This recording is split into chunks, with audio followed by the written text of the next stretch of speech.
They say mountains don't move, but anyone who's worked in structural engineering long enough knows that's only half true.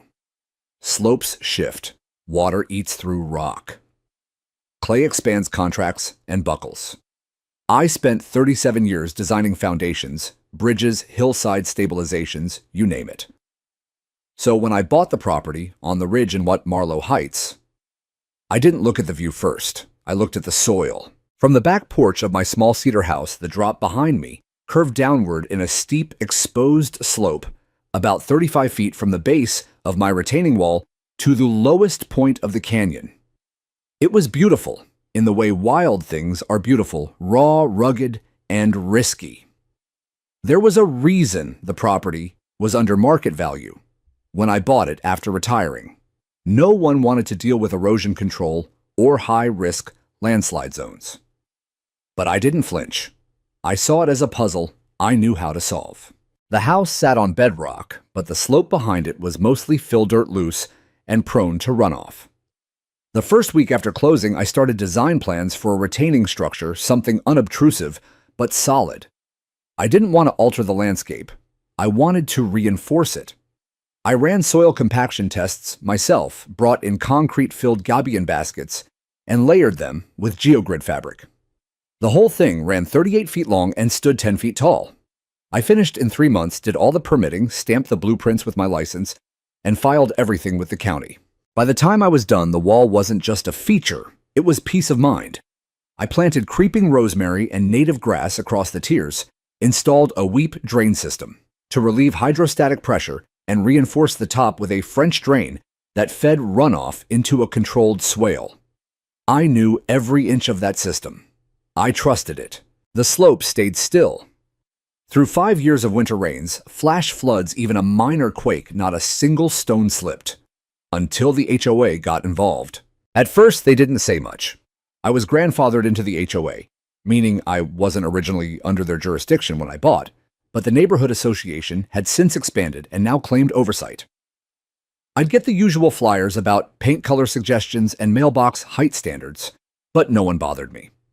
I paid a small annual fee, mostly to keep the peace, and stayed out of their way. That all changed when Marcy Weller became HOA president. Marcy was what we called a community visionary.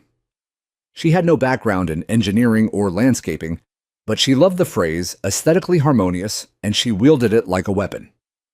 At one of the community barbecues, she wandered up behind my house, wine in hand, and stood at the fence line. "Oh, wow," she said. "That's sturdy." "It's secure," I replied, half smiling. "Did you build it yourself?" "I designed it, oversaw the build." She nodded slowly like she was trying to admire it, but couldn't quite get there. "You know, we're starting to push for a more unified look. Natural gradients, native lines. This feels a little prison wall-ash." I didn't respond. I'd had engineers insult my work before, mostly in meetings, mostly men. But this was something else. It was that suburban urge to sand down every edge until the world looked like a model home. Weeks later, I got the first notice. Violation of HOA, aesthetic compliance. Unauthorized structure detected. I almost laughed. The structure wasn't unauthorized. It was on record with the county approved and signed off. But that didn't matter to the HOA. What mattered was it didn't match their new landscaping theme, returning to nature. I sent back documentation photos, engineering specs, permit copies, slope safety assessments. I even invited the HOA's compliance committee to walk the site and inspect the drainage systems. None of them showed. Instead, I received a second notice, then a fine. By the time the third warning came, this time threatening forced removal if I didn't comply, within 60 days, I knew I was up against something worse than ignorance. I was up against ego. I requested a formal meeting. When I walked into the HOA clubhouse that night, the place was full. Residents, mostly older retirees, sat in neat rows. Marcy stood at the front in her blazer and pearls, flipping through a slideshow of unsightly modifications harming property values. Slide 4 was a close-up of my retaining wall. "Mr. Rayner," she said, "we respect your background, but the board has voted unanimously. The wall violates our harmony clause. It's an eyesore, it's aggressive in design, and it's not part of the original landscaping plan for the ridge." I stood up steady but firm. "That wall is holding up 600 tons of unstable fill dirt. You can call it ugly, but it's keeping your homes from sliding into the canyon." Someone in the back chuckled nervously. I'll say it again, I continued. That slope is highly active. I have 12 years of seismic and rainfall data and a licensed analysis on record. You pull that wall down and you're rolling the dice with property safety. Marcy didn't flinch. We'll take your concerns under advisement, but you have 60 days to comply. I walked out, calm on the outside, but boiling underneath. I wasn't about to dismantle something that kept my land and theirs stable. But I also knew this wasn't over. Not even close. The letter that arrived 3 days later was written on crisp ivory cardstock with an embossed HOA seal. It looked more like a wedding invitation than a legal threat, which somehow made it more insulting. The header read, Notice of Architectural Noncompliance, Final Warning.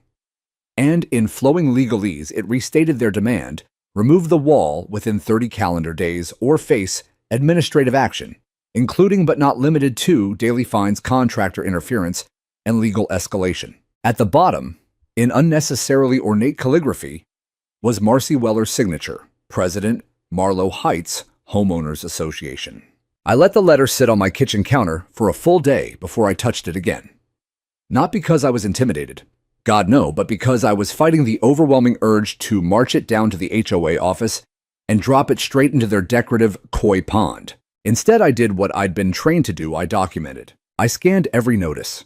I photographed every angle of the wall, showing its structural integrity, the tiered layers of vegetation growing naturally through the geogrid, the weep holes functioning properly even after the last rain.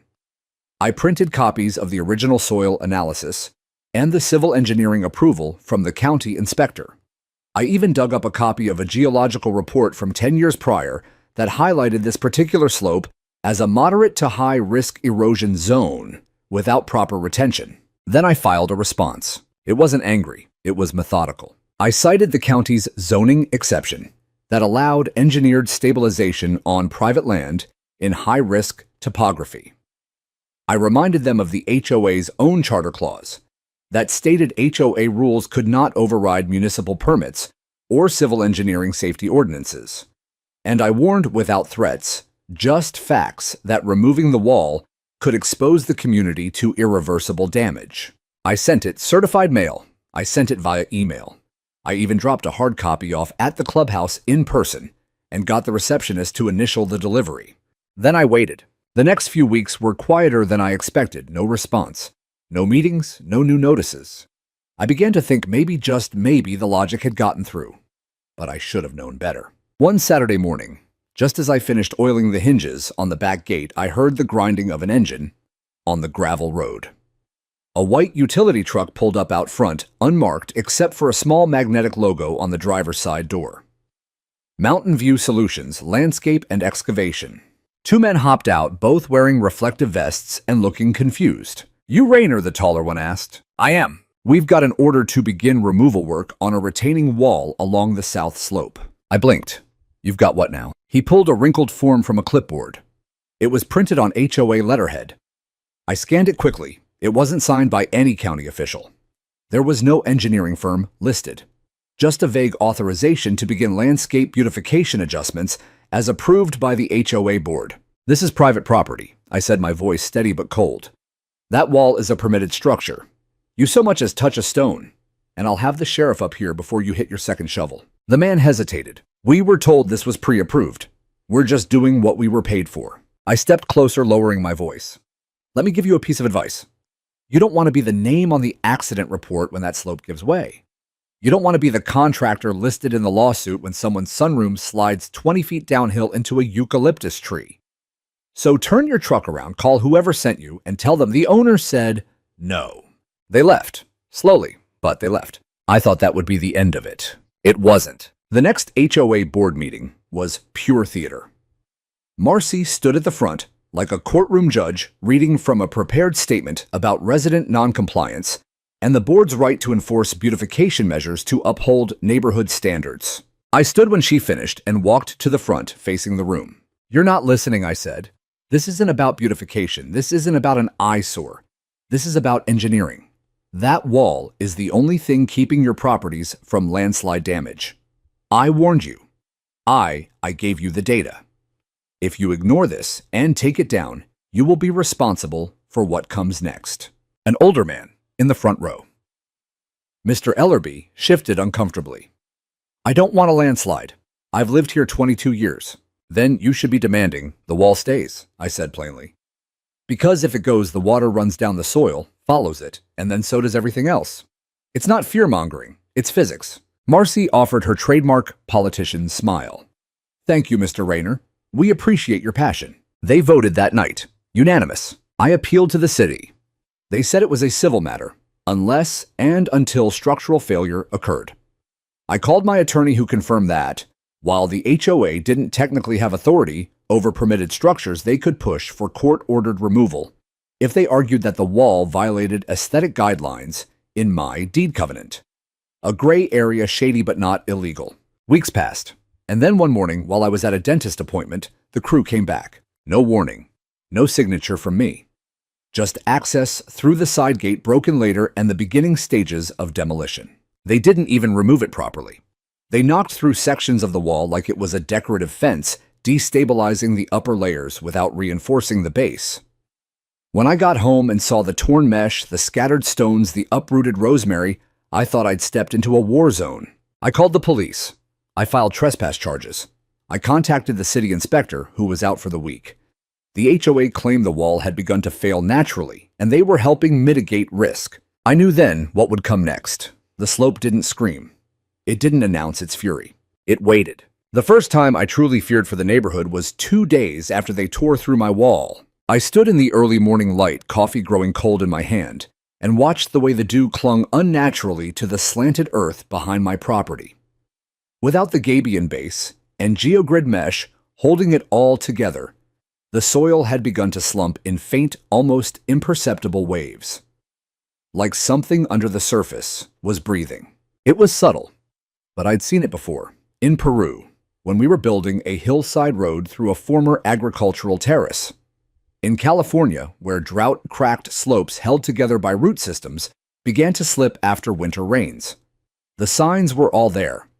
Micro-movements, tension cracks at the surface, shifts in vegetation. But this slope, this was worse. It had been tampered with. I called the city's Watt Department of Geotechnical Safety and left a message. Then I called the HOA directly. Marcy answered. Mr. Rayner, she said in that tone of forced cordiality. I'd prefer all communication be in writing from now on. You just compromised a Class C slope, I said. Do you even understand what that means? There's no need to raise your voice. Do you even know what angle of repose is? Do you know what happens when you remove lateral earth pressure mitigation without replacing it? Silence. I'm not yelling. I continued, more cold than loud. I'm trying to save you from a negligence lawsuit. Or worse, reinstate the wall or put in proper anchoring immediately. She let out a short breath. We've spoken to a landscaping consultant who said the natural grade would hold. And we believe the shift you're referencing is residual settling from your original construction. That's not settling, I snapped. It's sloughing. That slope is moving. And if it moves fast, you're not going to have time to blame me before someone's living room ends up in the ravine. But she wouldn't budge. If you're concerned, I recommend you contact your legal counsel. Then she hung up. So I did the only thing I could. I documented everything. Again, I placed bright orange surveyor flags at marked points across the slope. I logged the distance from each flag to my back porch, and I began taking daily measurements. Over the next 6 days, the movement became undeniable. An average shift of 1.7 inches across the mid-slope and nearly 3 inches near the base. I filed an urgent complaint with the county geologist's office and submitted a full report. Photos, charts, weather conditions. I included timestamps and noted that rainfall had been increasing due to an early season storm pattern forecasted to dump nearly 4 inches over the next 2 weeks. And then I went to the neighbors. I started with Mr. Ellerby. He lived 2 doors down, retired schoolteacher, kind eyes, always wore socks with sandals. I brought my notes, some diagrams, and a quiet tone. It's not just my house at risk, I told him. The slope extends behind your yard too. If it lets go, it'll take the community park and at least 3 houses with it. His face paled, but they said it was just cosmetic. They're wrong. I went house to house after that. Showed them pictures of what happened in Montecito when the mudslides hit after a fire. Explained how water saturation and improper grading could cause a progressive failure. I wasn't trying to scare anyone. I was trying to be honest. Most people were polite. A few were nervous. Some shrugged and said they'd called their insurance. But one woman, Cynthia Hall, took me seriously. She was new to the neighborhood, a civil litigator by trade, and she took one look at the survey flags and said, "You're not bluffing, are you?" "No, ma'am," I said. "And if that slope goes, I'm not sure any of us get to say, 'I told you so.'" She nodded once, and the next morning she requested an emergency meeting with the HOA board. They denied her request. "We're not geologists," Marcy reportedly said, "and we've already paid for a landscaping consultation that confirmed the grade is stable." It didn't matter that the so-called consultant had no license, or that they'd never actually walked the site. What mattered was Marcy's pride. But the ground didn't care about pride. On the 8th day, the first crack opened. It started as a hairline fracture in the soil, running perpendicular to the slope like a scar. I saw it at dawn just before the sun fully rose, and I knew we were past the point of warning. I sent another report to the county. This time they responded. A junior geotechnical analyst named Daniel Leung called me the next day. Young, respectful, and utterly horrified as I walked him through the property. "I don't understand," he said, crouching near the exposed seam. "They just took it down. They said it didn't match their landscaping vision." Daniel shook his head. "Sir, this isn't a landscaping issue. This is a slope stability emergency." He radioed his supervisor. Within 48 hours, the county placed an official slope watch on the ridge. Notices were taped to every HOA mailbox, and a temporary advisory recommended that homes within the impact zone minimize back porch use and monitor for signs of foundational movement. Marcy, in her next mass email, downplayed the warning. "Just a routine inspection," she wrote, no cause for alarm. But the residents were no longer convinced. You could feel the unease ripple through the streets. People started knocking on my door at night, asking about sandbags, asking if they should evacuate, asking what I would do. I told them the truth. If the rain hits hard enough and the ground's already shifting like this, I'd sleep with my shoes by the bed. By the end of that week, half the neighborhood was whispering about the HOA's arrogance. I overheard someone call Marcy Queen Mudslide.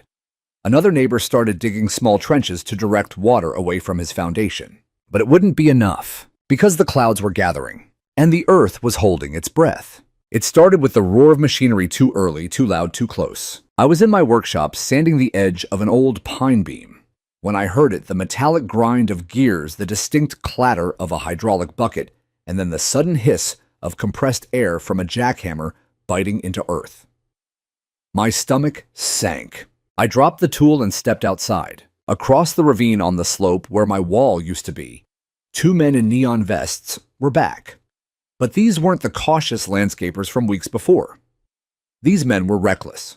One was operating a small bobcat loader, its wheels caked in fresh mud, while the other shoved flag stakes into the ground with no regard for topography or water runoff.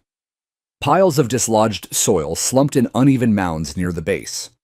There were no erosion nets, no silt fences, no signs of proper shoring or grading techniques. Just brute force. And no one from the county was supervising. I crossed the property line, without a word pulled out my phone, and started filming. The loader operator didn't even look up. He scraped another chunk of slope, free this time, dangerously close to the cedar retaining beam I'd installed years ago as a secondary anchor for my foundation runoff. Soil gave way beneath the blade and slid several feet before stopping against a boulder. "Hey," I shouted, "who's in charge here?" The man with the stakes glanced over, blinking like I'd interrupted a daydream. "Y'all have a permit?" I asked. He hesitated. "We're under contract with the HOA. Who's the foreman? Where's the work order? Where's the grading plan?" He shrugged, then went back to hammering in stakes. No hard hat, no soil engineer in sight.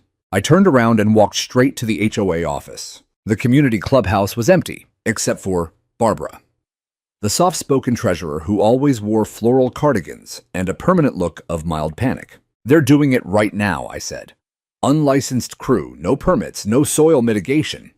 Do you understand what's about to happen?" Barbara blinked, then shuffled through a file drawer, clearly stalling. "I need Marcy," I said. "She's, in a meeting, at her home." "Not anymore." I drove the half-mile to her house and pounded on her door like I was waking the dead. It was nearly noon. When she opened it, she wore satin pajamas and an expression that turned from confusion to contempt the moment she saw me. Mr. Rayner, this is highly inappropriate. You've got unlicensed excavation happening on a slope the county just flagged as unstable. She crossed her arms. We're simply restoring the landscape to its natural. You're destabilizing the entire ridge. Do you even know the name of the company you hired? She smirked. I believe it's Alpine Environmental. They're not licensed in this county. Their business registration is expired. They're a handyman outfit from 2 towns over that rents heavy machinery from Home Depot. She stiffened slightly. We vetted them. No, you didn't, I said. You just looked for someone cheap. She stepped forward and lowered her voice. You're blowing this out of proportion because you didn't get your way. The wall is gone. Move on. I don't want my house buried, Marcy. Or yours. Or anyone's. She didn't answer. So I went home, pulled out the contact list I kept from my engineering days, and started dialing. I called a retired inspector I used to work with in Santa Clarita. I called a grad student who was studying landslide simulation at the State University. I called a contact in the county surveyor's office and told him everything. And then I filed a formal complaint with the POD Department of Building and Safety, complete with timestamps, video evidence, photos, and the name of the crew they'd hired. I even emailed local news stations. One responded. Sounds like a David versus Goliath story, the producer wrote. If the slope fails, let us know. That night it rained. Not a downpour. Just steady soaking rain enough to turn the loose soil into something dense and dangerous. At around 100 a.m., I was jolted awake by a low rumble. It sounded like thunder, but deeper, like it was inside the earth instead of the sky. I ran outside with a flashlight and aimed it toward the slope. A 6-foot section of the hill had slumped. Not fully collapsed, but shifted violently enough to drag down a young pine tree and twist the irrigation piping Marcy had installed for native landscaping.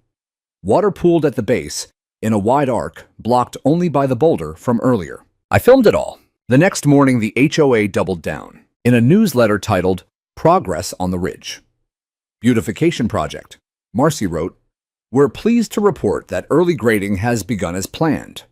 Residents may notice some temporary soil movement, which is a normal part of the regrading process. That same day, 2 more cracks appeared, one in the backyard of Mr. Ellerby's home, the other in the community park's walking path. Someone taped yellow caution flags around the area, but nothing was roped off. By the end of the week, the Bobcat crew had vanished. I later learned from Barbara that they walked off the job after the driver nearly rolled the loader into a ravine when the ground gave way under one of the wheels. They said it wasn't safe, she whispered to me on the sidewalk, and they weren't insured, and yet nothing was fixed. No reinforcements, no call for professional stabilization. Marcy remained silent. So did the rest of the board. Residents started whispering. Rumors spread that the HOA had used discretionary beautification funds meant for tree trimming and seasonal lights to pay for the wall's removal. Others claimed the board had planned to rezone part of the slope for a meditation garden and wanted the wall gone for aesthetic reasons. But speculation didn't matter. Gravity didn't care about gossip. And the worst was still ahead. It started with a pop. Subtle, distant, like the crack of a knuckle.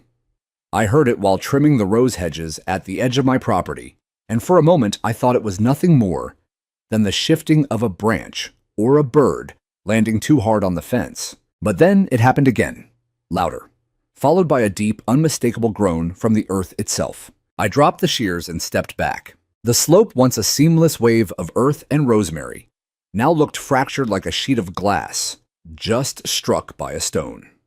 Jagged lines ran horizontally across the middle tier where the wall used to brace the soil. I approached, slowly scanning for surface separation, and found it almost immediately, a 1-inch crack cutting clean across the exposed dirt. I placed a wooden skewer into it and watched it disappear halfway. My hands went cold. I knew what this meant. Lateral shear, subsurface movement, the beginning of slope creep. That night, I wrote a formal letter addressed to every homeowner on the ridge. I attached annotated photos, highlighted risk zones in red, and printed copies of a landslide readiness checklist I'd adapted from FEMA's guide. I sealed each one by hand and walked the entire block, sliding them into mailboxes and under doormats, even taping a few to glass doors when I had to. By morning, the neighborhood felt tense. People who had once avoided eye contact with me were now glancing in my direction, with tight nods. Cynthia Hall cornered me as I returned from my walk. "They ignored your last 3 warnings," she said flatly. "I've been tracking it. Crack opened last night," I told her. She clenched her jaw. "I spoke to my insurance agent this morning. They said HOA negligence isn't always covered, especially not when it's deliberate." She exhaled slowly. "I've started documenting too." By that afternoon, new cracks had appeared. One in the corner of the HOA's newly landscaped meditation path. So much for serenity, and another running through Mr. Ellerby's garden shed. He called me in a panic, his voice shaking as he held the phone to the creaking back wall of his workshop. "The floor's sloping," he said. I put a marble down. It rolled straight to the back corner. I told him to get out of the shed immediately and not to store anything heavy along that wall. More neighbors began noticing changes. Lawn ornaments tilted. Patio furniture wouldn't sit level. Sliding doors stuck slightly off track. Even the mailboxes, once standing in a straight HOA-approved row, now had a slight lean like spectators, inching back from something too dangerous to watch, but too compelling to turn away from. And still the board said nothing. That week's HOA newsletter included a bland update about progressive landscape settling and temporary cosmetic shifts. They offered no solutions, no plans for inspection, just reassurance that everything is under review. But you can't review what you refuse to acknowledge. I decided I'd had enough. I printed a 3-foot-wide banner that read, "This is what happens when engineers are ignored." I staked it in my backyard facing the slope. It drew attention. A few residents nodded quietly. Others whispered about it during their evening walks.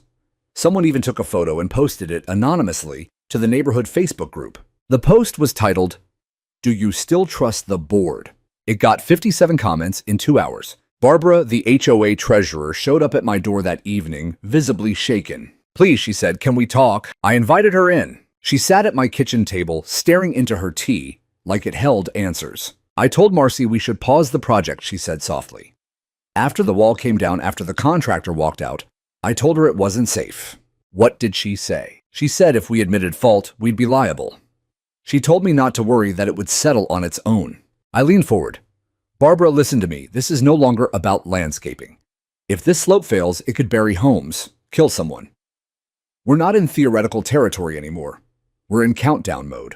Tears welled in her eyes. I never wanted this. "Then help stop it." She nodded. The next morning, she resigned. She posted a letter to the HOA portal stating that she could no longer, in good conscience, participate in decisions that endangered the community.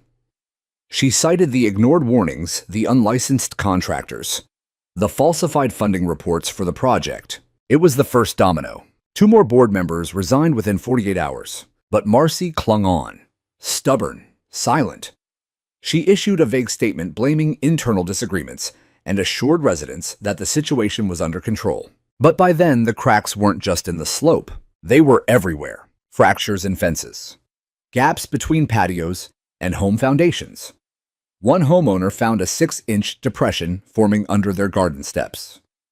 Another called the fire department when a section of their backyard collapsed into a hollow pocket, revealing fractured PVC pipes and water leakage. Cynthia began organizing a legal fund. She printed flyers. She scheduled a town hall. And she invited me to speak. I didn't want to. I'm not a performer. I'm an engineer.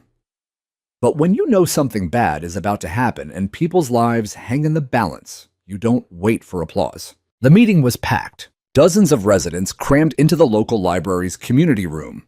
I stood in front of a projected map, red lines marking the danger zones, and walked them through every stage of what had happened and what was likely still to come. I didn't shout, I didn't dramatize. I used facts, photos, measurements, rain forecasts, soil composition charts, and one devastating prediction. If the rain continues, I said we're looking at a progressive slide. And if it's triggered all at once by weight water or vibration, there's a very real chance that this community loses not just land, but homes. A silence fell across the room. Then Cynthia stepped forward. "We're filing for an emergency injunction against the HOA tomorrow. I want everyone who supports it to sign."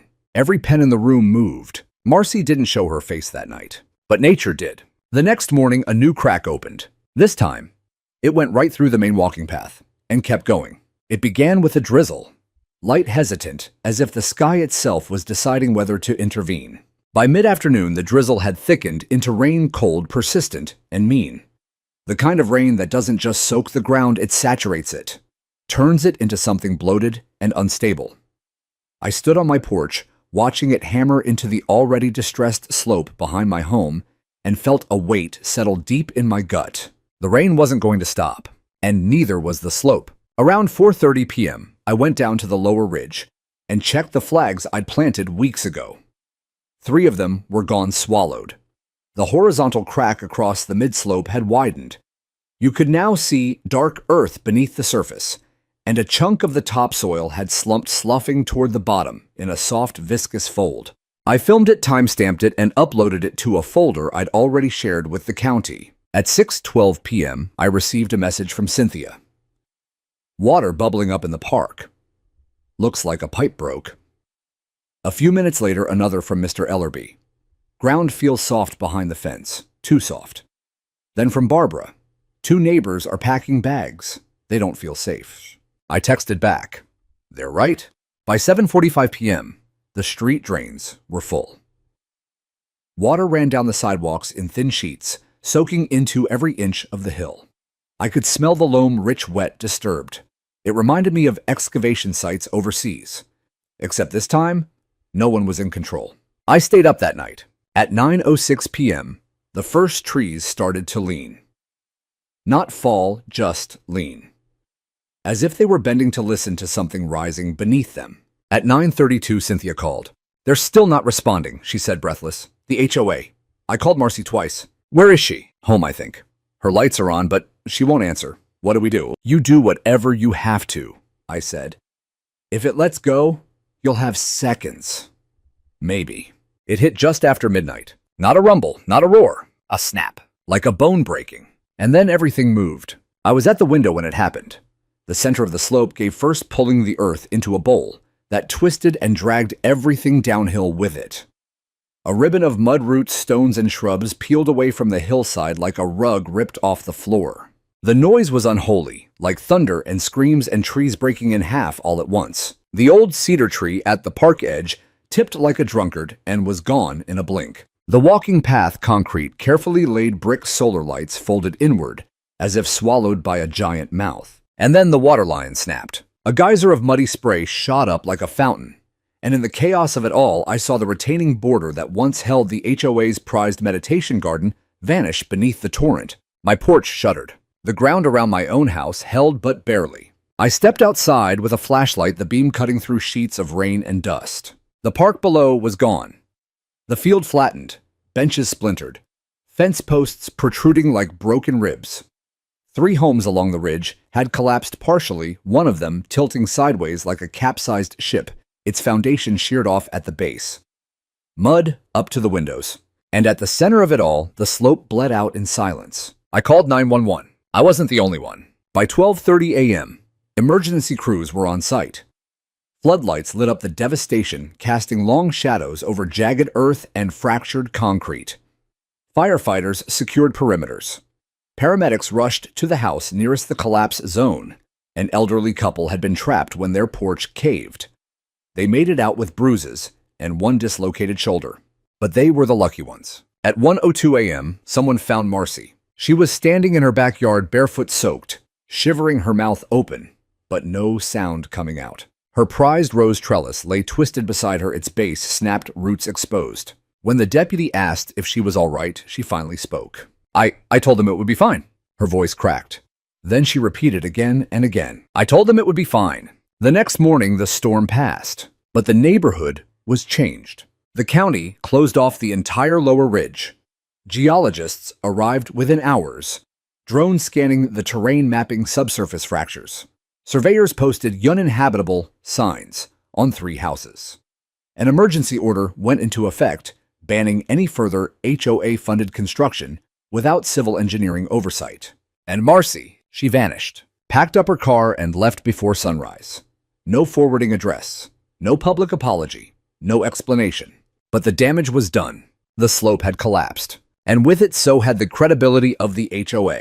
Neighbors gathered in silence that morning, mud-covered shoes, dazed expressions. Mr. Ellerby wept openly, when he saw what had become of the park he used to walk his dog in every morning. Cynthia stood next to me at the ridge edge, arms crossed, eyes glassy. "They did this," she said. "No," I replied, "they caused it." "But nature," she just answered back. She turned to me. "What happens now?" I looked at the mess, the broken fences, the caved land, the twisted beams of homes that once stood tall. And I answered the only way I knew how. "We rebuild, but this time with people who listen." And for the first time in weeks, she smiled. It didn't take long for the narrative to shift. By the second morning after the landslide, as county officials continued their surveys, and a few neighbors began the painstaking work of salvaging their properties, a whisper started to snake its way through the neighborhood like smoke from a slow-burning fire. Reiner's wall might have caused it. I first heard it from Barbara. She stopped by mid-morning holding a coffee cup she hadn't sipped from her hands, trembling ever so slightly. "They're saying," she began, voice tight, "they're saying your original retaining wall was defective, that it redirected groundwater, created pressure, and destabilized the slope." I blinked at her. "You mean the wall that held steady for 6 years without issue? The wall they tore down?" She nodded helplessly. "I told them. But Marcy's friends, they're planting the idea that the wall set this whole thing in motion." I leaned back against the porch beam and stared out toward the wreckage below. The slide scar was still raw, the soil darker where it had torn open. You could see the jagged path it carved through the earth, starting almost exactly where the wall had once stood. "They're going to try to bury this," I muttered, "the same way they buried the slope." Sure enough, that afternoon, a letter went out from what was left of the HOA board. 2 members, now both of whom had stood silently beside Marcy through every disastrous vote. The letter was dripping in carefully curated language, clearly crafted by a lawyer. What? "Well, should we acknowledge the recent geological event affecting several properties on the South Ridge? Preliminary assessments suggest multiple contributing factors, including historical alterations to the natural grade of the slope. At this time, we are investigating whether certain structural modifications, namely unauthorized retaining systems, may have initiated water redirection, leading to failure." Unauthorized. They called my permitted county-approved wall unauthorized. The next paragraph chilled me further. "Until a full assessment is complete, residents are advised to refrain from public commentary that may interfere with pending liability evaluations." Translation: shut up, don't talk. We're building our defense. I didn't stay quiet. I printed copies of every permit, every engineer-stamped drawing, every dated soil report from the time I built the wall. I walked them over to Cynthia's house, where the informal community legal team had gathered at her dining room table. They looked tired, but when I laid the folder down, their eyes sharpened. "These are gold," Cynthia said, flipping through the pages. "They show you followed the law, that you had it approved, that it was working, until they destroyed it." She nodded. "And that is the foundation of negligence." By the end of the day, she'd added the documents to our legal claim against the HOA. But still, the smear campaign grew. Neighbors I'd helped dig out of the mud were now hesitating when they saw me. One woman crossed the street to avoid eye contact. Mr. Ellerby, bless him, refused to believe it. But even he confessed that someone had left a typed flyer in his mailbox with bold red letters. "Engineer's wall destabilized the ridge." No attribution, no name, just cowardice. The local news picked it up next. A brief report on the evening broadcast. "A recent landslide in Marlow Heights has sparked controversy, as allegations surfaced that a homeowner's private retaining wall may have played a role in the disaster." They showed a blurry photo of my backyard, my name in the caption, and a voiceover quoting HOA representatives who declined to speak on camera but expressed concerns about unauthorized engineering. I turned off the TV. They wanted a scapegoat. And they chose the one person who had tried to stop this from the beginning. But I wasn't going to be quiet. And I sure as hell wasn't going to be blamed. The next morning, I called an old friend, Dr. Louis Bader, retired geotechnical professor from Cal Poly, now consulting independently. I'd worked with him on a hillside reinforcement project 20 years ago in Topanga Canyon. When I explained the situation, he asked one question. "Did you keep slope monitoring data?" I smiled grimly. "Daily logs, photos, flag movement measurements, rainfall indexes, all time-stamped. Then I'll be there tomorrow." When Bader arrived, we walked the ridge together. He brought a LiDAR scanner, took readings, examined the soil compaction around the base of the collapse, and made quiet notes. After 2 hours, he turned to me. "This wasn't caused by a wall," he said. It was caused by the absence of one. I exhaled. He filed his own report that night, a comprehensive, professionally notarized, point-by-point breakdown of the collapse. It identified the critical failure zone as the area formerly supported by my retaining wall. It also pointed out clear evidence of poor regrading, surface erosion, and water mismanagement directly resulting from the HOA's contractor work. Cynthia included it in our legal filing the next day. Still, the HOA's tactics escalated. I received a cease and desist letter accusing me of defamation and undue disruption of HOA governance. They threatened to sue me for creating division within the community. I laughed aloud reading it. They tore down my wall, caused a landslide. And now I'm the disruptive one, I said to Cynthia. Classic misdirection, she replied. Don't worry. We're filing our counterclaim this week. And we did. By week's end, our attorney filed suit against the HOA for gross negligence, unauthorized entry, and destruction of private property, defamation, and public endangerment. We submitted Dr. Bader's report, my documentation the county permits, and eyewitness accounts from neighbors who'd seen the crew tearing down the wall without proper safeguards. But perhaps most damning was the email leak. Barbara, quiet cardigan-clad Barbara, sent us a folder. Inside were scanned copies of HOA emails between Marcy and the other board members. One in particular stood out. Dated just before the wall demolition began, Marcy had written, "Oh, we can't let Rayner's wall stand. If we do, everyone will think they can build whatever they want. It's a precedent thing. Even if he's right, it has to go. Even if he's right." That line would haunt her, because now the entire community knew I had been right, and they had ignored it on purpose. As our case gained traction, the mood began to shift again. Whispers of blame became murmurs of apology. One by one, neighbors began knocking, some with casseroles, some with tears, most with guilt etched into their faces. "I'm sorry," one woman said, voice cracking. "I should have spoken up." "You still can," I told her, because this wasn't over. But the tide was turning. And for the first time since the earth gave way, it felt like justice might finally take root. By the time the depositions began, my kitchen table had become a war room. Stacks of printed diagrams lined the surface cross-sections of the original slope water flow models, before and after satellite images. I had charts that tracked rain accumulation over the past 6 years and spreadsheets that listed every observed crack, depression, and shift in topography since the day they tore my wall down. Each document was labeled, time-stamped, and categorized with the kind of precision only a lifelong engineer or a man seeking justice could maintain. I had built bridges over ravines that shook in earthquakes and held firm. I had anchored structures in loose volcanic soil, and now I would anchor this case. Cynthia was the first to see the full spread. She stepped into my home, took one look at the living room covered in maps and folders, and let out a slow breath. "You were documenting before they even started digging." I nodded. I knew where it was going. They didn't want safety, they wanted symmetry. She sat down and began flipping through the photos. "We're going to bury them with this." "No," I said. "I'm not trying to bury them. I'm trying to protect what's left." That week, our attorney scheduled a formal review with the county's Public Works Department. I presented my findings to a panel of inspectors, engineers, and risk analysts. I walked them through every phase from the original soil analysis to the structural schematics of the Gabion system to the sequence of events leading up to the collapse. Dr. Bader joined via teleconference, reiterating his conclusion that the wall had been essential to slope stability, and its removal was not only reckless, but directly responsible for the collapse. When I was done, the head engineer for the county, a stout man named Morales, who rarely spoke during public meetings, cleared his throat and said, "Mr. Rayner, why weren't you on the HOA board?" That got a few quiet chuckles. "I offered," I replied. "They told me I was too technical." A week later, we presented our findings to the homeowners during a special emergency assembly. The library was packed again, standing room only. But this time, there were no whispers, just silence, heavy, expectant, shame-tinged silence.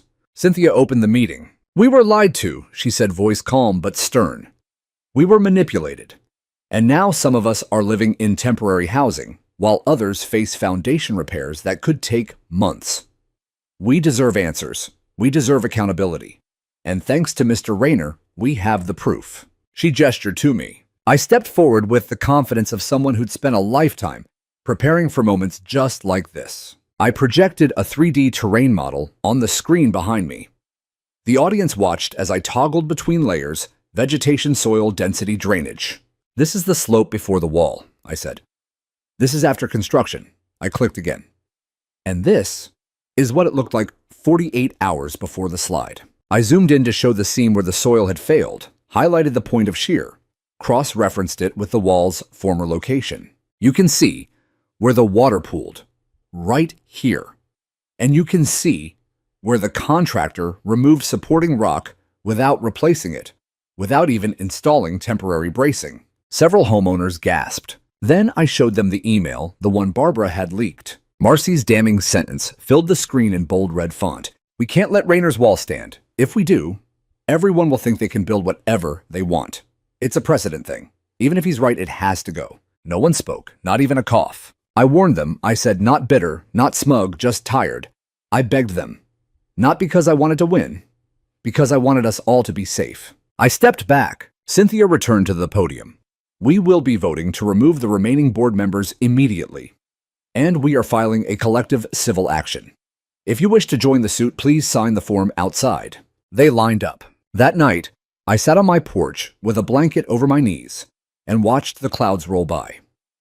The slope was still scarred raw and torn like an open wound, but there was no more movement.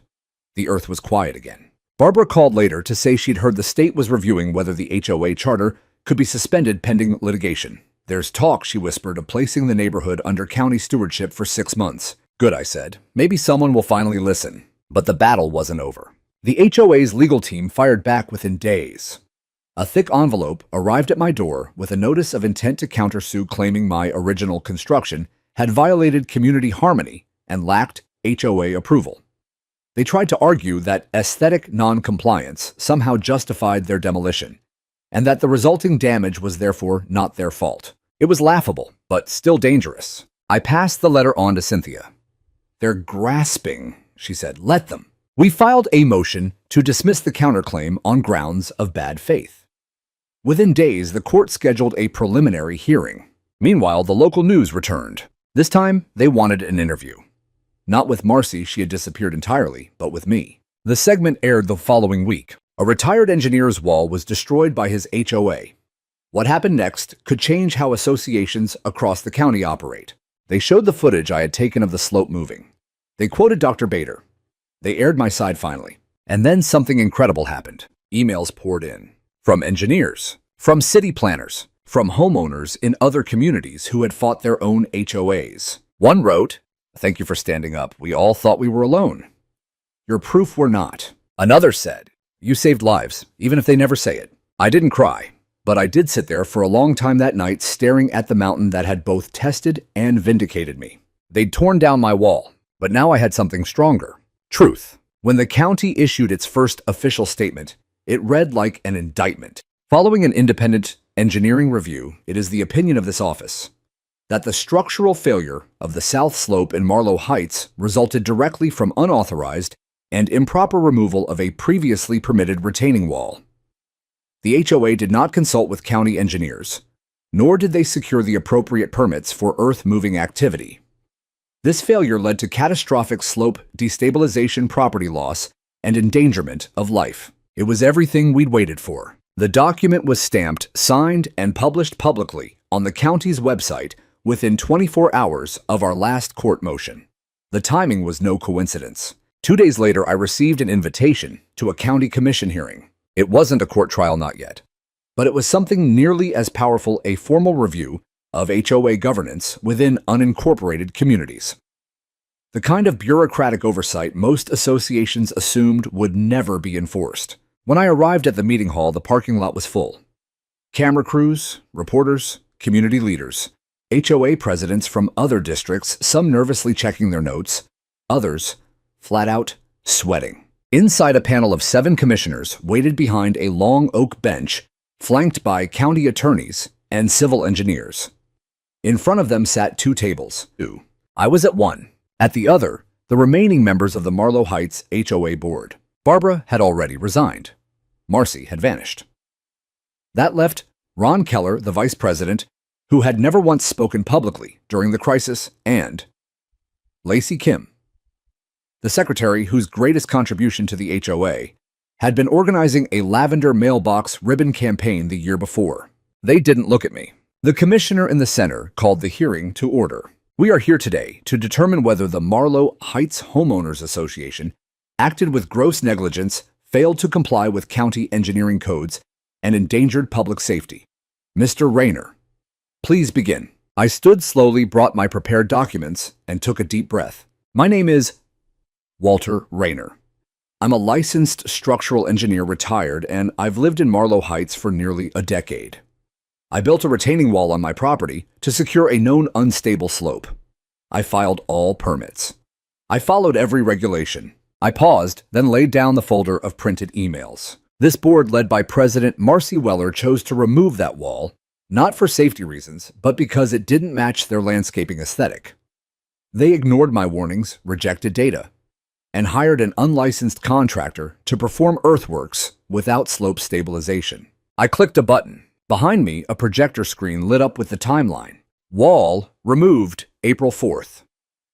Minor cracks reported April 17th. Slope collapse May 3rd. I walked them through every stage, every flag marker, every neighbor's testimony.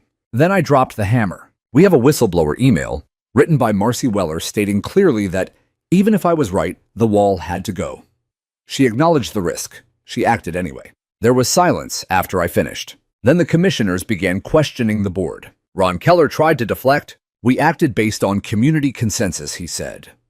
There were multiple complaints about the visual impact of the wall. And did you seek an engineering assessment before demolition? A commissioner asked. We consulted a landscaping firm, not licensed for structural evaluation. No but. And who authorized the excavation? President Weller handled that. I was under the impression you were vice president. Did you ask for a permit? No, but I assumed. You assumed, the commissioner said flatly, writing something down. Lacey Kim was no better. I was told it was just a beautification project, she said.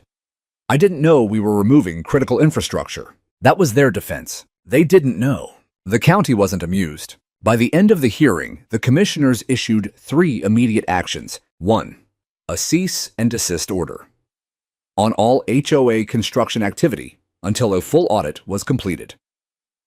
2.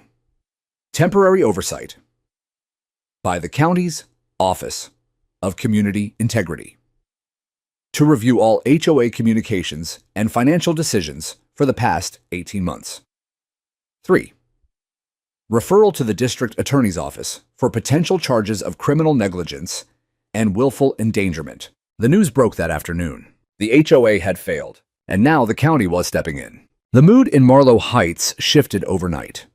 For weeks, our neighborhood had felt like a place fraying at the seams, suspicion in every glance, tension in every sidewalk exchange. Now there was something else reckoning. People began coming forward. Barbara testified publicly, revealing how Marcy had silenced dissent within the board and funneled discretionary funds to fast-track the wall's removal. Mr. Ellerby wrote a guest column in the local paper titled, "We Were Warned and We Laughed." And one brave homeowner, Emily Tran, whose porch had nearly collapsed, organized a petition to formally dissolve the HOA and replace it with a resident-led council. It gathered over 100 signatures in 3 days. But there was more. The insurance companies began circling. At least 4 homeowners filed property damage claims against the HOA. But when the adjusters reviewed the cause unauthorized, slope disturbance, no permits, known risk, they denied coverage. You should sue your HOA, one adjuster reportedly told a stunned homeowner. They created this liability, not you. Class action discussions began. Cynthia and I sat down with a representative from a major law firm, one that specialized in HOA abuse. They had litigated against 3 associations in the past 2 years, all of them resulting in 6- or 7-figure judgments. They called our case one of the most clear-cut examples of gross negligence they'd ever seen. But the most vindicating moment came quietly. One morning, I received an envelope in the mail. No return address. Inside was a handwritten note. I was wrong. You tried to protect us. I didn't listen. Thank you for not giving up. It wasn't signed. It didn't need to be. The fight wasn't over. The lawsuits would take months, maybe years. The land would need years to stabilize, and the scars might never fully heal. But something had changed. The lie had broken. The truth had stood. And for the first time since this whole nightmare began, I stood on my porch, looked out over the wounded hill, and felt something I hadn't in weeks. Stillness. Not because the land was quiet, but because the noise had finally started to fade. The morning the county finished the final slope reinforcement plan, I stood at the edge of my property with my boots deep in the soft earth, watching as surveyors paced back and forth, spraying lines, setting stakes, and marking new contours. The old scar was still visible, though slowly healing, covered now in erosion netting and lined with temporary berms to hold back runoff.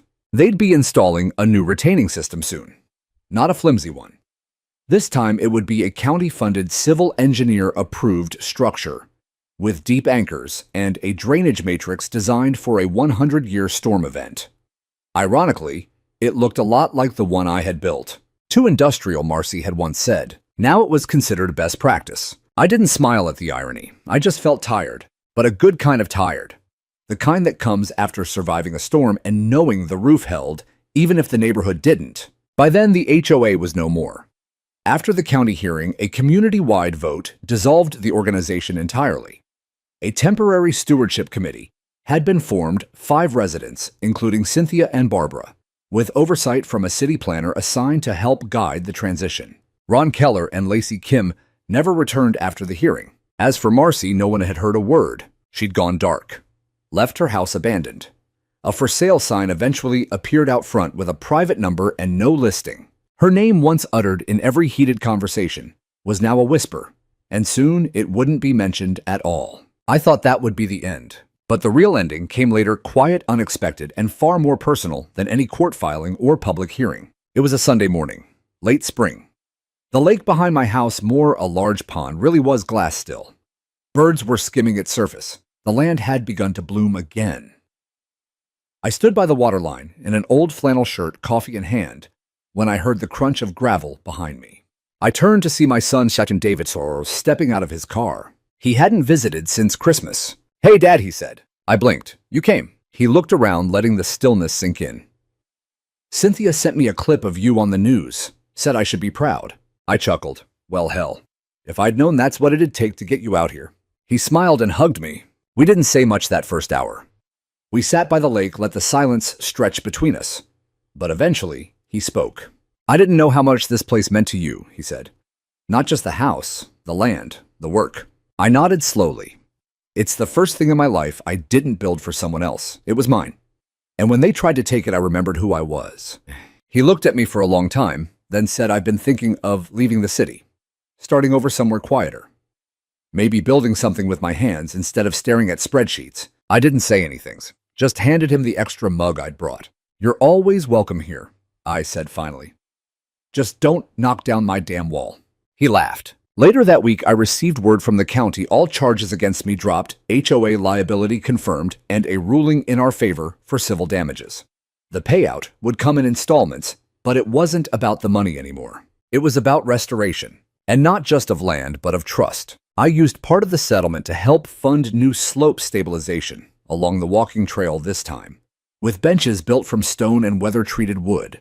I even added a plaque, small and discreet, at the base of the trail, in memory of the lesson, "Listen to the ones who build.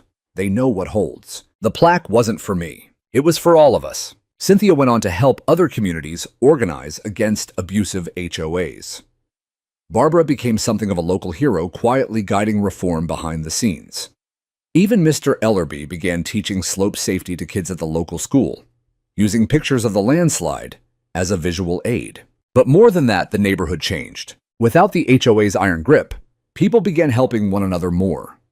Driveways got shoveled together. Holiday lights came back quirky, uneven, and glorious. Lawns didn't all look the same anymore, but you could feel the pride in each one. As for me, I started hiking again. My knees complained, but I didn't mind. Every morning I'd walk the ridge trail, look down at the slope we'd nearly lost, and remember that even the most fragile terrain can be saved with the right foundation. Sometimes neighbors would wave as I passed. Sometimes they'd stop and ask questions about their own yards, their soil, their gutters. I answered everyone, not because I wanted to lecture, but because finally they were asking. One evening, David brought over his daughter, my granddaughter, for the first time in months. She was 5 and had never seen a wild rabbit before. We watched together as one hopped through the rosemary I'd replanted just beyond the new retaining wall. "Is this your land, Grandpa?" she asked. I looked at the hill, the lake, the earth that had once trembled beneath my feet, and I smiled. "Yes," I said, "and now it's yours too." The sun dipped behind the ridge. The air was cool, and at last the ground was still.